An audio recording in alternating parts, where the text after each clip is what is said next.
नमस्कार, सी न्यूज भारत में आप सभी का स्वागत है। मध्य प्रदेश छत्तीसगढ़ बुलेटिन में इस बुलेटिन में बात करेंगे धार की, जहां पर धार के प्रसिद्ध होटल व्यवसायी योगेश अग्रवाल पर लगे जमीनी विवाद को लेकर आरोप।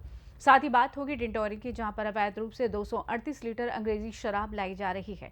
इन तमाम खबरों पर करेंगे विस्तार से चर्चा।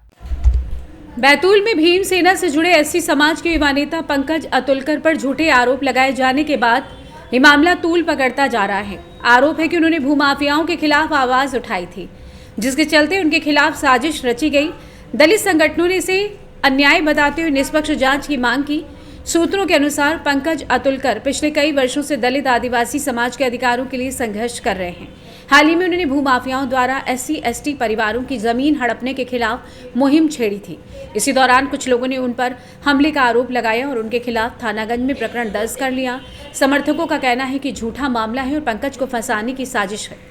वहीं समर्थकों की 4 प्रमुख मांगे: झूठे केस को रद्द किया जाए, वहीं हमले में शामिल सभी आरोपियों को गिरफ्तार किया जाए, पुलिस प्रेस नोट में सुधार किया जाए, जिला बदर की कार्रवाई पर रोक लगाई जाए, भूमाफियाओं से हड़पी गई जमीन वापस कराई जाए और दोषियों पर कार्रवाई हो। वहीं पुलिस अधिकारियों का कहना है कि मामले की जांच जारी है, सभी तथ्यों के आधार पर कार्रवाई की जाएगी। देखना ये होगा कि प्रशासन इस मामले में क्या कदम उठाता है और क्या पंकज अतुलकर को न्याय मिल पाता है अथवा नहीं।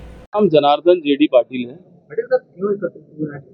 देखिए, जो मामला है ये 3-4 दिन पहले हमारे भाई को एक यहाँ राठौर करके, क्या नाम, अर्था राठौर, श्रद्धा राठौर करके एक महिला है, उस महिला ने और उसका एक बच्चा और उसके पिता, साथ में और कुछ लोग जो हमको वीडियो में दिख रहे हैं, उनको घेर के बंदे को कार से उतार के और उसको चप्पलों से मारना, उसके बाद में उसको गंदी गंदी गालियां देना।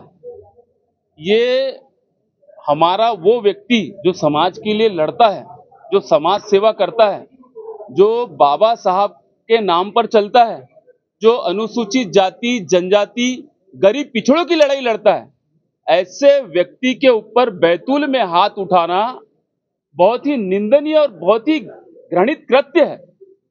इस पर जितनी अधिक से अधिक कार्रवाई करनी चाहिए थी, वो कार्रवाई नहीं करी गई। बदले में क्या किया शासन ने? शासन ने काउंटर केस किया। मैं आप मीडिया के भाइयों से पूछना चाहता हूं कि कोई व्यक्ति को आप प्रताड़ित कर रहे हो, उसको मार रहे हो, उसका अपमान कर रहे हो और उसके साथ काउंटर जैसी कार्रवाई करवा रहे हो। काउंटर कार्रवाई कब होती है? जब 2 व्यक्ति आपस में विवाद होता है, लड़ते हैं, तो काउंटर कार्रवाई होती है। एक व्यक्ति पे सोची समझी साजिश के तहत उस व्यक्ति को घेर के उसको चप्पलों से मारना, कॉलर खींच के सड़क पर खींचते हुए लेके जाना और उसके साथ में आप काउंटर कार्रवाई करना चाहते हैं। इसका मतलब ये है कि कानून व्यवस्था पूरी चरमरा गई है, खत्म हो चुकी है। न्याय मिलना आज के समय में SC/ST OBC के गरीब पिछड़ों को बहुत दूर की चीज हो गई है। संघर्ष अभी ये है, हमारा यहाँ आने का ये है कि हम चाहते हैं कि शासन और प्रशासन के लोग, जो बैतूल जिले का राजा कलेक्टर होता है, वो बात नहीं सुन पा रहा है यहाँ पे अनुसूचित जाति और जनजाति के लोगों की। आप बताइए, आदमी कहां जाएगा न्याय मांगने के लिए? जो शासन बना हुआ है, जो सत्ता बनी हुई है, वो सत्ता चाहती नहीं है कि अनुसूचित जाति और जनजाति के लोगों को न्याय मिले। आए दिन हमारे लोगों के ऊपर, चाहे वो SC का हो, अनुसूचित जाति का हो, उस पर पेशाब करने का काम करते हैं। आप मीडिया के भाइयों को पता है कितने वायरल वीडियो होते हैं। उसके बाद हमारे बैतूल में भी एक हमारे आदिवासी भाई के साथ पेशाब की घटना हुई। उसके बाद ये दूसरी घटना हो गई आज, अतुलकर को, पंकज अतुलकर को सरेआम मारना। ये सोची समझी साजिश है। ये कहीं ना कहीं जो पहले मनुस्मृति होती थी, जिसमें अपनी जाति व्यवस्था होती थी, उसको लागू करने का काम हमें नजर आ रहा है। देश में अगर शासन है, बाबा साहब का संविधान है, तो देश संविधान के हिसाब से चलना चाहिए, परंतु नहीं चल रहा है। गरीबों को न्याय नहीं मिल रहा है, पिछड़ों को न्याय नहीं मिल रहा है, आदिवासियों को न्याय नहीं मिल रहा है। इसका मतलब कहीं ना कहीं इनके साथ बहुत बड़ा जुल्म हो रहा है और सत्ता के लोग चाहते हैं कि इस पे अन्याय अत्याचार SC/ST के ऊपर होता रहे। इसलिए हम यहाँ पे आए। हमारी मांग सिर्फ एक इतनी सी है कि बार बार जो आज हम लोग गांव में, क्षेत्र में घूमते हैं, गरीब की आवाज उठाते हैं, OBC की उठाते, SC की उठाते, जितने लोग हैं, मजदूर है, किसान है, सबकी आवाज उठाते हैं। मैं आंदोलनकारी हूं, आंदोलन करते रहता हूं, मैंने बैतूल को, मुल्ताई को जिला बनाने का आंदोलन चला, सड़कों के लिए आंदोलन चलाते हम, किसानों के लिए आंदोलन चलाते, मजदूरों के हक अधिकारों के लिए। क्या हम लोगों को अभी क्या रास्ते पे ऐसा, अगर हम आंदोलन करने वाले लोग हैं, समाज के लिए लड़ने वाले लोग हैं, तो हमारी सुरक्षा कौन निश्चित करेगा, कौन सुनिश्चित करेगा, बताइए आप। ये सवाल है हमारे सरकार में और सत्ता में बैठे लोगों से। इन्होंने उस पर संज्ञान लेना चाहिए। क्या इस तरीके से आप काउंटर केस करके मामले को रफा दफा कर दोगे और बार बार हमारे लोग क्या मार खाते रहेंगे? खाते रहेंगे क्या? तो ये जो इन्होंने सोची समझी साजिश के तहत जो ये काम हो रहे हैं बैतूल जिले के अंदर, ये पहले नहीं होते थे, वो हो रहे हैं, उसके खिलाफ हमारा आंदोलन है। क्या हम लोगों का खून पानी नहीं हुआ है? हम तो बताना चाहते हैं सत्ता को कि हम मांग संवैधानिक तरीके से मांग रहे हैं, आप दे दो जो उचित कार्य। क्या आवेदन था आज आपका और आप लोगों का दिक्कत? मेरे ऊपर अनैतिक रूप से जो है पुलिस द्वारा जो कार्रवाई की गई थी, उसको लेकर के हम सभी लोग यहाँ पे जमा हुए थे। क्योंकि हम लोगों की मांग थी कि कलेक्टर साहब के हाथ में हम ज्ञापन देंगे। कलेक्टर साहब पीछे के रास्ते से कहीं चले गए और उसकी जानकारी लगने के बाद हम लोगों ने किसी भी अधिकारी को ज्ञापन देने से मना किया एवं जो ज्ञापन जिला कलेक्टर कार्यालय के गेट पर हमने चस्पा करे हैं। हमारी इसमें मुख्य मांग थी कि जो पंकज अतुलकर, मतलब मैं खुद पीड़ित व्यक्ति हूँ जिसके साथ मारपीट की गई थी, उन सभी भू माफियाओं की जो है कंप्लीट जांच कर उन पर कार्रवाई करे। मेरे ऊपर जो झूठी FIR धारा 74 BNS में छेड़छाड़ की जो झूठी FIR दर्ज हुई है, उस पर खात्मा प्रस्तुत करे और साथ ही में जो है जो मेरे ऊपर झूठे पूरे मुकदमे बने हैं उसमें मैं दोष मुक्त हुआ हूँ, उन दोष मुक्ति के कारण जो है जिला बदर की कार्रवाई को स्थगित करें। क्या कोई ज्ञापन लेना है? कोई ज्ञापन लेना है? हाँ, कोई ADM साहब है, बता रहे थे कि मैं ADM हूँ, पर तो मुझे नहीं लगता कि वो ADM है। जिस तरीके से वो हमसे बात कर रहे थे, तो उन ADM साहब आए थे और हम लोगों ने उनको देने से मना किया। जब आप लोग ज्ञापन देने आए तो हाँ, जिला कलेक्टर कार्यालय के अंदर मौजूद थे। उनके द्वारा ही कहा गया था कि साहब अंदर बैठे हुए ज्ञापन की कॉपी मंगा रहे हैं, हम ज्ञापन देख करके उनको बुलवाते हैं। कलेक्टर साहब नहीं आए, हमने ज्ञापन चस्पा की। क्या आप लोगों की मांग है? हमारी मांग है कि जो हमारे दलित नेता है उनका जी अतुलकर, उनके ऊपर जो झूठा प्रकरण जो काउंटर केस किया है उसका खात्मा किया जाए और उनके साथ जो दुर्व्यवहार किया गया है, बीच चौराहे पर उनका जो अपमान किया गया है, ये हमारा समाज नहीं सहेगा। और हमारी मांग है कि यहाँ पर जिला कलेक्टर आए, हमारी मांग को सुने, हमसे बात करें, हमसे चर्चा करें और इस प्रकार हमसे छुपे ना, हमसे भागे ना, क्योंकि ये समाज बहुत ताकतवर है। अगर आक्रोश में आ गया तो आपको बाहर का रास्ता भी बंद करवा देंगे। और जो आरोपी श्रद्धा राठौर और अन्य जो सभी भूमाफिया है, जो उनके द्वारा जो ठगी गई ज़मीन को मुक्त करवाएं और शिकायत पर प्रकरण जो दर्ज है भूमाफिया द्वारा अनुसूचित जाति जनजाति को टारगेट किया जा रहा है, जो भारतीय संविधान के अनुरूप आर्थिक शोषण में सम्मिलित है, इनके ऊपर कार्रवाई की जाए। अन्यथा हमारा समाज बहुत मजबूत और बड़ा विशाल, इससे बड़ा आंदोलन करेंगे। जब तक कलेक्टर साहब बाहर नहीं आते, हम लोग ज्ञापन आंदोलन को खत्म करने वाले नहीं। पुलिस ध्यान हमारा दिल कैसा कहाँ होगा जब हमने वीडियो देखी। देखना नहीं हो रहा था हमसे, 2 दिन तक के हम पड़े रहे बिस्तर। कौन देखने? अगर हमारे जान को कुछ होता तो देखने आते और रात तक के नहीं सो रहा, खाना नहीं। यहाँ पे जितने लोग हैं SC के ही नहीं है, OBC के भी, सामान्य वर्ग के भी लोग हैं, क्योंकि सभी लोग काम करते समाज में। हमारे कोई कैरेक्टर खराब नहीं है मैडम, जो हमारे ऊपर कोई एक धाराएं भी नहीं लगी कभी आज तक। हम बहुत स्पष्ट तरीके से काम करते हैं और फिर भी अगर इस तरीके से पंकज के साथ हो रहा है, कल इनके साथ हो, कल मेरे साथ हो, कल हमारे जितने भाई आए, सब तो काम करने वाले लोग हैं। तो शासन ने, पुलिस ने कम से कम उनकी कुछ तो सुरक्षा के लिए कदम उठाने चाहिए। मुझे पता है कि मेरे ऊपर FIR होगी, तुम भाग जाएगा। अगर मैं तुमसे कही तुम आप जवाब ही नहीं दे रहे, तुम्हें क्या बात कर रहे हो? तो आप तो सामने खड़े हैं ना। तो भाई मैं बता रहा हूँ, हर बार यही हुआ है, मेरे ऊपर झूठा करना। उस पर कम से कम मैम वीडियो में आप सब चीज़ों को अरे जो आपका FIR बैतूल से सी न्यूज संवाददाता संदीप वायकर की रिपोर्ट। धार्मिक त्रिमूर्ति नगर कॉलोनी के पास एक जमीन को लेकर विवाद उत्पन्न हो गया है। दरअसल धार के ही एक अग्रवाल परिवार पर, जिसमें राजेंद्र द्वारिका व मुरली ने एक प्रेस कॉन्फ्रेंस बुलाकर धार के होटल व्यवसायी योगेश अग्रवाल और उनकी पत्नी मधु अग्रवाल पर आरोप लगाए हैं। हमारी जमीन पर उनके द्वारा वॉल बाउंड्री नहीं बनने दी जा रही। इस बारे में मुरली अग्रवाल ने पत्रकारों को बताया कि जमीन को हमने 3 मार्च 1921 में विक्रेता योगेश अग्रवाल व उनकी पत्नी मधु अग्रवाल से खरीदा था, जिससे संबंधित सभी वैध कागजात हमारे पास मौजूद हैं। अग्रवाल ने आगे बताया कि जब हम इस जमीन पर बाउंड्री वॉल बनाए गए तो विक्रेता योगेश अग्रवाल और उनकी पत्नी मधु अग्रवाल ने यहां पर बाउंड्री वॉल बनाने से इनकार कर दिया।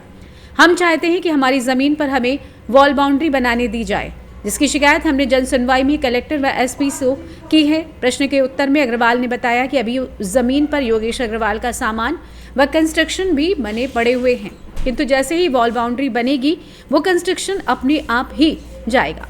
जानते हैं व्यापारी मुरली अग्रवाल ने और क्या कुछ कहा।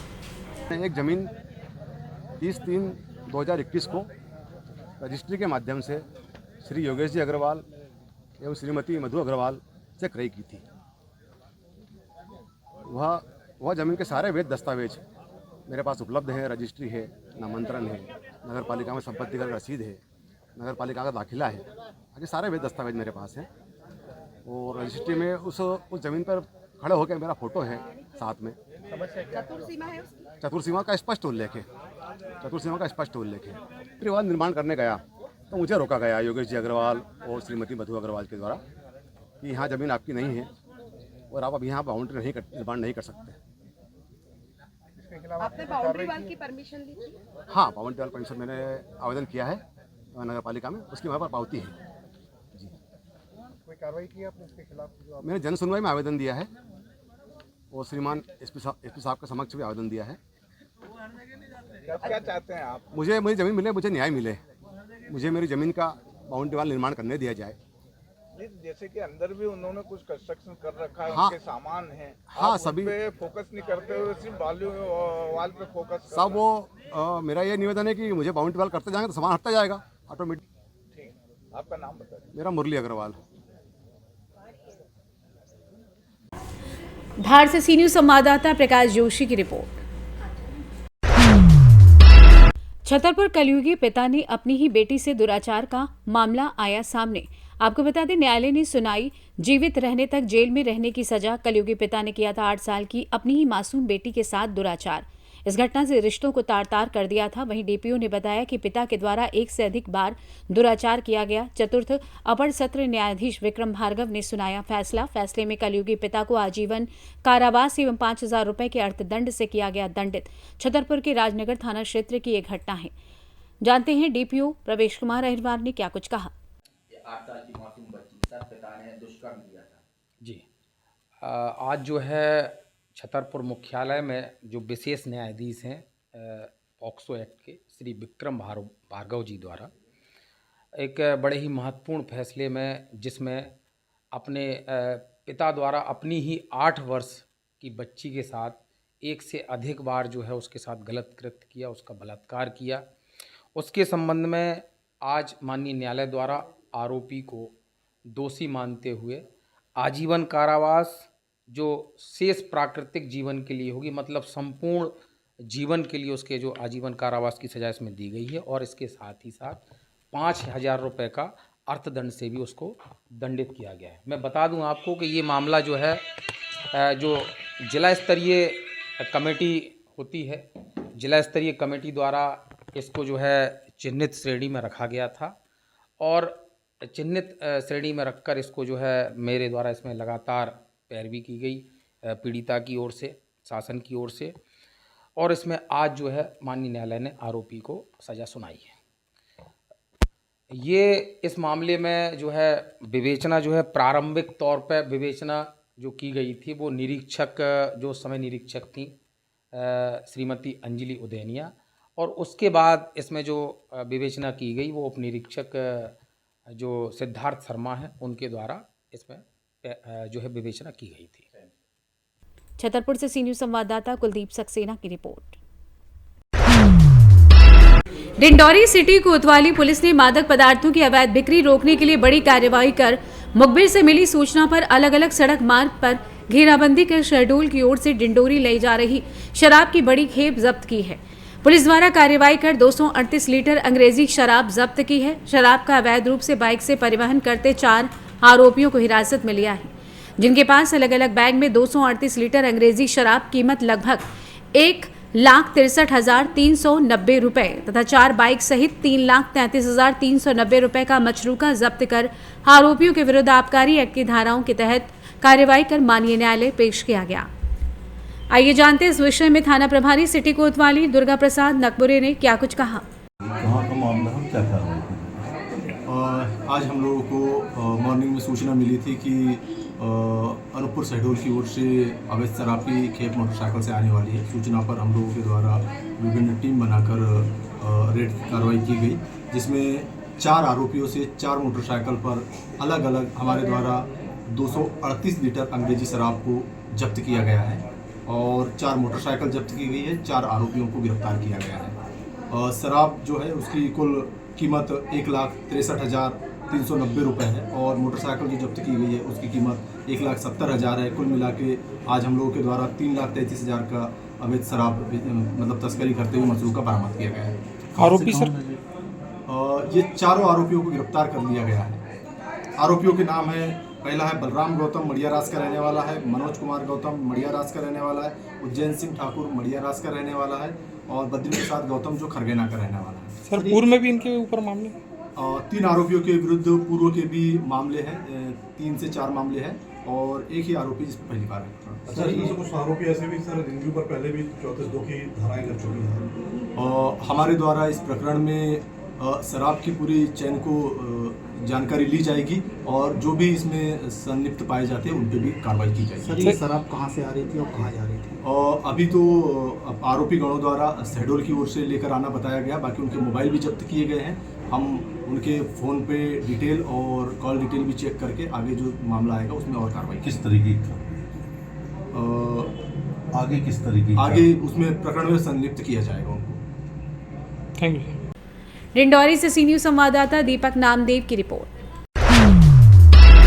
खबर मध्य प्रदेश के रीवा जिले से, जहां रीवा शहर के पुलिस थाना सिटी कोतवाली में वर्ष 2023 में आरोपी सुशील पटेल के विरुद्ध नाबालिग अभियुक्त ने ये रिपोर्ट दर्ज कराई कि उसके साथ आरोपी सुशील पटेल के नाबालिग पुत्र द्वारा धोखे और धमकी के प्रभाव में बलात्कार की घटना कारित की, जिसकी शिकायत करने के लिए वो आरोपी पिता सुशील पटेल के पास गई तो उसने भी जबरदस्ती अभियुक्त्री के साथ बलात्कार की घटना कारित की, जिसकी शिकायत पुलिस थाना सिटी कोतवाली में आरोपी पिता पुत्र के खिलाफ बलात्कार पोस्को के अपराध पंजीबद्ध किया गया और आरोपी गण को गिरफ्तार कर लिया गया, जिसका विचरण विशेष न्यायाधीश पोस्को न्यायालय रचना गुप्ता द्वारा किया गया। वहीं आरोपी सुशील पटेल को दोषमुक्त घोषित कर दिया गया है। आरोपी की ओर से पैरवी अधिवक्ता राजीव सिंह परिहार ने की। आइए सुनते हैं इस संबंध में अधिवक्ता राजीव सिंह परिहार ने क्या कुछ कहा। दिवस एक पास्को का आरोपी दोषमुक्त हुआ है, क्या था पूरा मामला?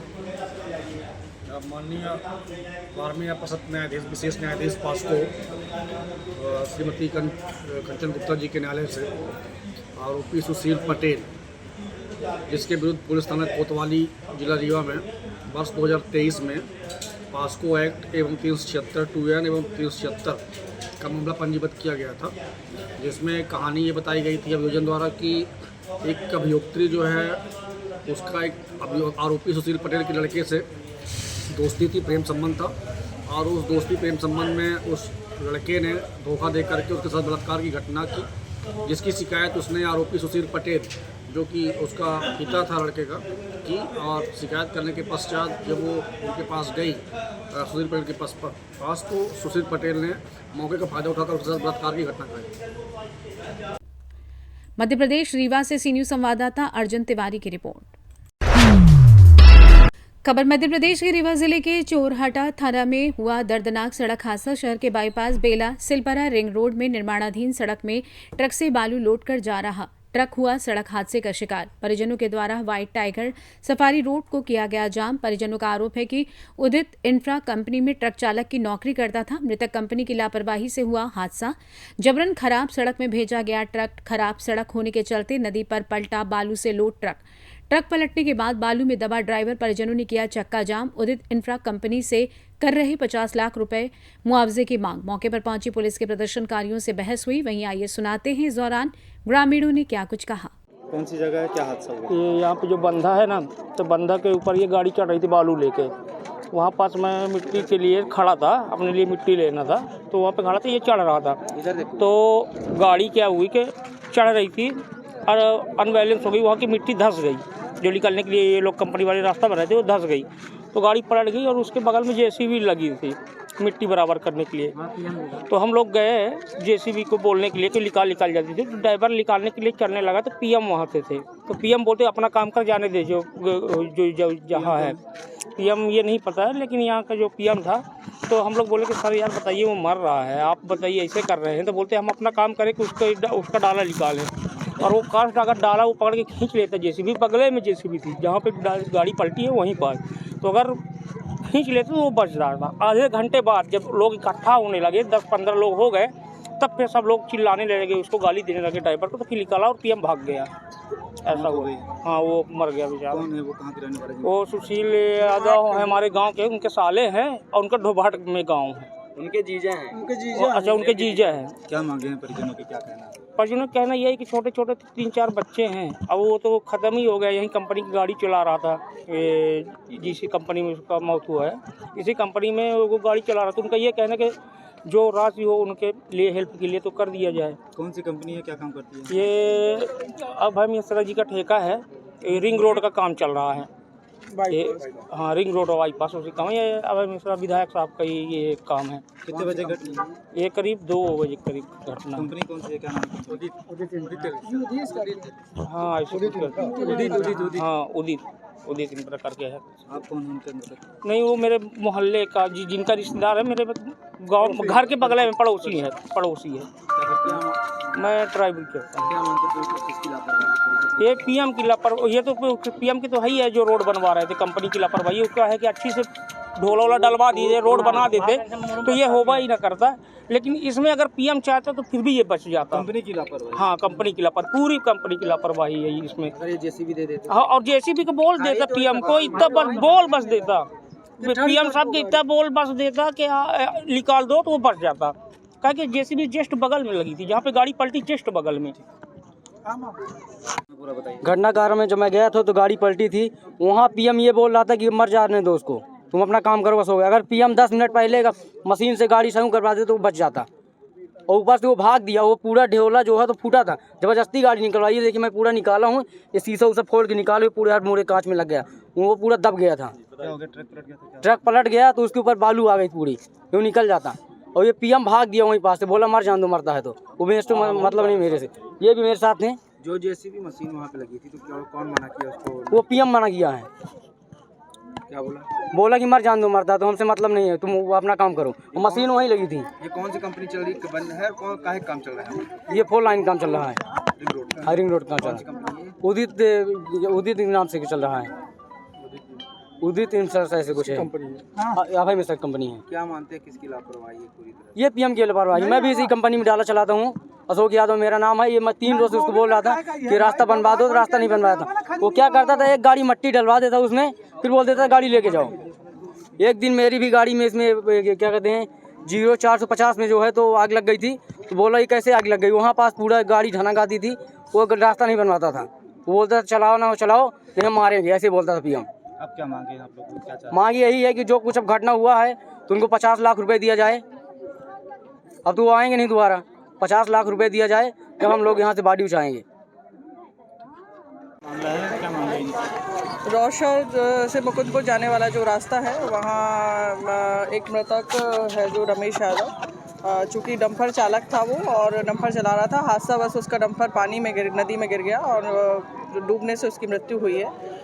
उस उक्त जो है मृतक को उसके परिवारजन ने यहाँ चक्का जाम लगा लिया, सड़क पर रखकर समझाइश दी गई है और समझाइश देने के बाद चक्का जाम हटाया गया है आगे, और समझाइश देकर जो है बॉडी को अस्पताल भेजा जाएगा मर्चुरी में रखने के लिए। मांगे क्या है मैडम? वो अभी बता रहे हैं कि उदित इंफ्रा जो है उनका जो डंपर था और कुछ उनकी जो है परेशानियां जो बता रहे हैं कि क्या इश्यूज़ थे, समय पर उनका जो जेसीबी नहीं आया या जो भी है, तो उसकी जांच देखी जाएगी, जांच की जाएगी आगे क्या जो है। अभी फ़िलहाल ये है कि मृतक को मर्चुरी पहुंचाया जाए और अब संभव पोस्टमार्टम यदि शाम से पहले हो जाता है तो, नहीं तो फिर कल पोस्टमार्टम कराने के बाद अग्रिम वैधानिक कार्रवाई करें। अभी क्या स्थिति है?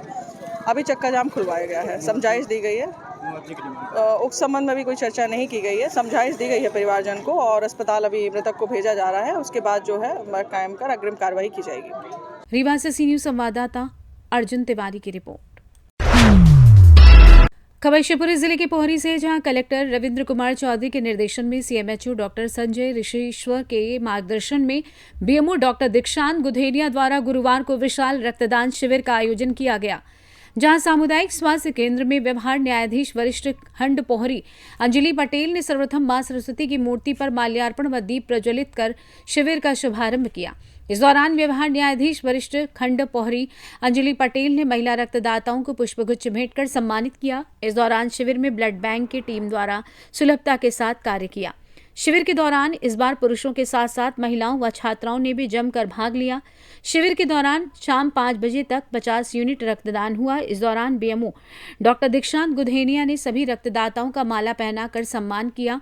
कार्यक्रम के दौरान बीएमओ डॉक्टर गुधेनिया ने कहा कि पोहरी अनुभाग में आदिवासी वर्ग की गर्भवती महिलाओं में अक्सर खून की कमी पाई जाती है, जिसके चलते ब्लड बैंक में खून की उपलब्धता बनाए रखने के लिए शिविर का आयोजन किया गया है। इस शिविर में BMO doctor Dikshant Gudhenia, jailer Shilpa Chhattar, medical officer doctor Shashank Sengar, doctor Shiv Pratap Agrawal, doctor Raju Singh, doctor Devesh Kumar Dhakad एवं समस्त पोहरी क्षेत्रवासियों का विशेष योगदान रहा। इन रक्तदाताओं द्वारा रक्तदान किया गया रक्तदान doctor Thanedar Singh, doctor Peepal Singh, doctor Ajendra Kumar, doctor Deepak, Farheen Khan, Shivani Sisodia, Minj आदि लोगों ने बढ़ चढ़कर रक्तदान किया। शिवपुरी से सी न्यूज संवाददाता सतीश धाकड़ की रिपोर्ट। फिलहाल के लिए इस खास बुलेटिन में बस इतना ही। देश दुनिया की तमाम बड़ी खबरों को जानने के लिए जुड़े रहिए सी न्यूज भारत के साथ। हर खबर आपके साथ, आपके हाथ।